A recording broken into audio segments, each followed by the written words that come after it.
बिस्मिल्लाहिर्रहमानिर्रहीम। अस्सलाम वालेकुम डियर स्टूडेंट्स।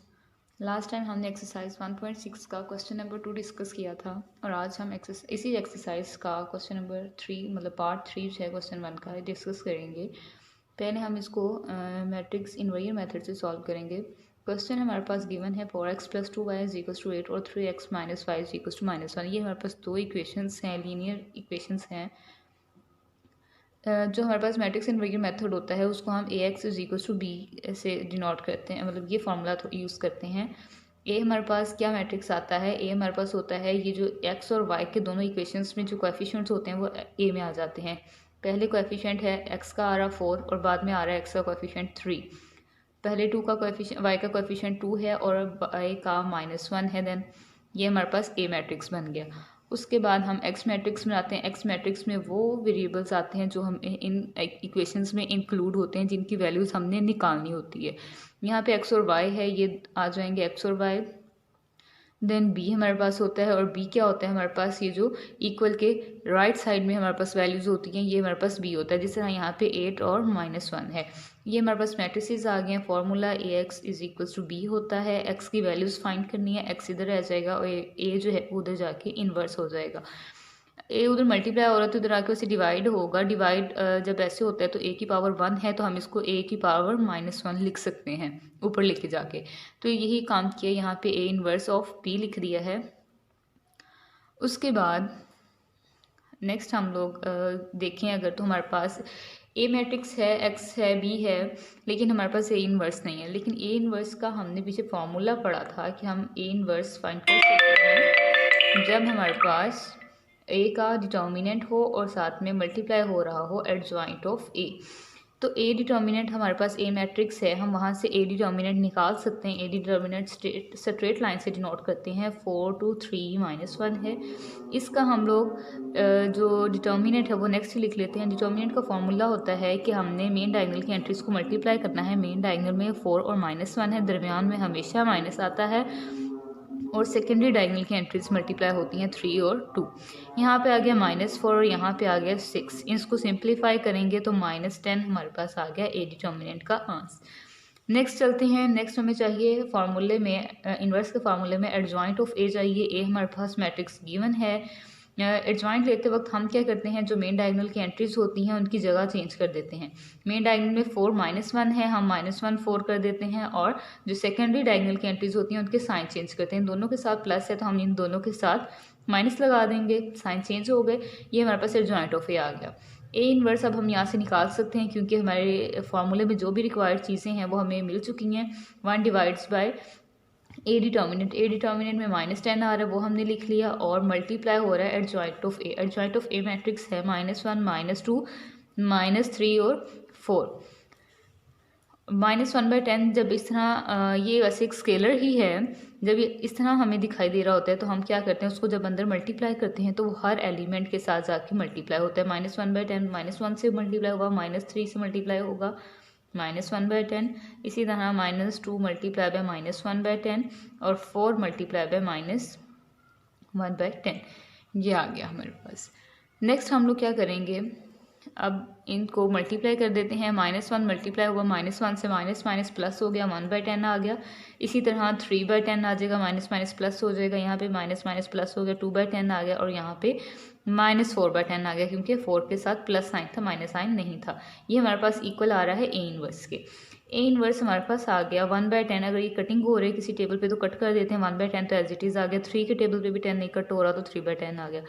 2 के टेबल पे 2 1 2 2 5 10 आ गया और 4 जो है 2 4 और 2 5 10। ये हमारे पास आ गया ए इनवर्स। फार्मूला हमारे पास क्या था, X A inverse B. A inverse given है, हमने निकाल लिया है। बी हमारे पास गिवन है तो हम ये एक्स निकाल सकते हैं। नेक्स्ट पेज पे चलते हैं। X = A inverse B.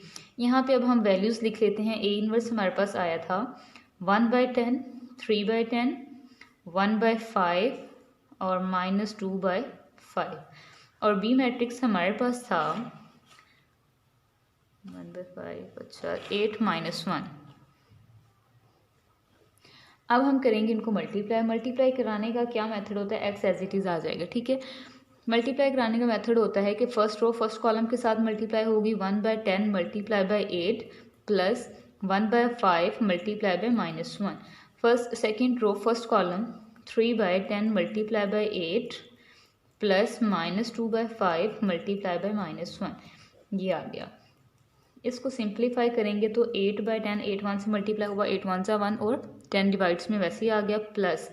Plus नहीं आएगा बल्कि ये प्लस और ये माइनस मिलके माइनस हो जाएंगे, प्लस माइनस माइनस होते तो 1/5, 3 8 24/10 और ये वाला माइनस और ये वाला माइनस प्लस होकर प्लस प्लस प्लस ही होता है 2/5, ये इक्वल आ रहा है एक्स के। अब हमें नेक्स्ट क्या करना है, नेक्स्ट इनका एलसीएम लेना है हमें।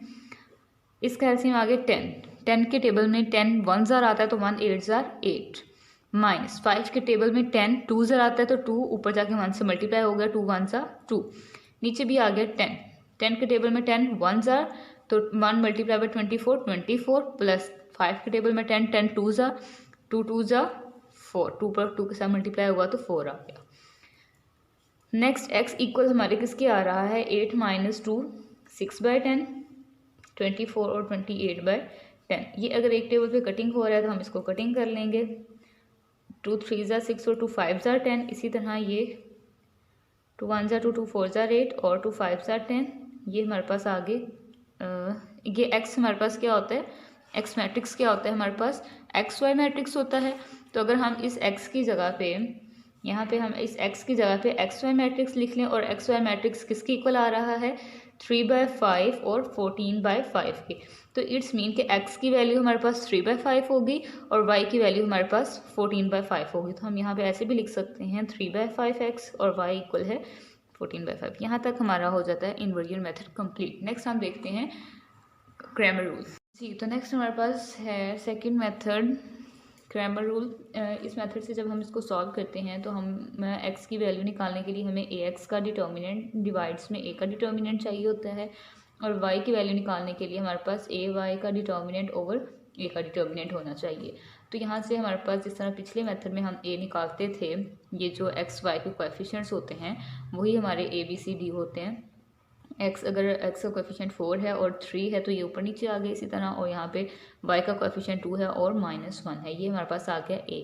और जो हमारे पास a ऑफ x बनाने का जो होता है ax हम इस तरह से बनाते हैं कि ये जो हमारे पास 8 और -1 होता है ना, मतलब जो इक्वल के राइट साइड पे होती है वो चीज़ पहले आती है 8 - 1, जिसको हम इन्वर्स मेथड में b कहते थे, ये हमारे पास आता है पहले। और x अगर ax निकाल रहे हैं तो x की वैल्यूज़ नहीं आएंगी बल्कि y की आएंगी, जिस तरह 2 और -1 वैल्यूज़ नहीं, इनको हम कोएफिशिएंट्स कह सकते हैं, वैल्यूज़ नहीं।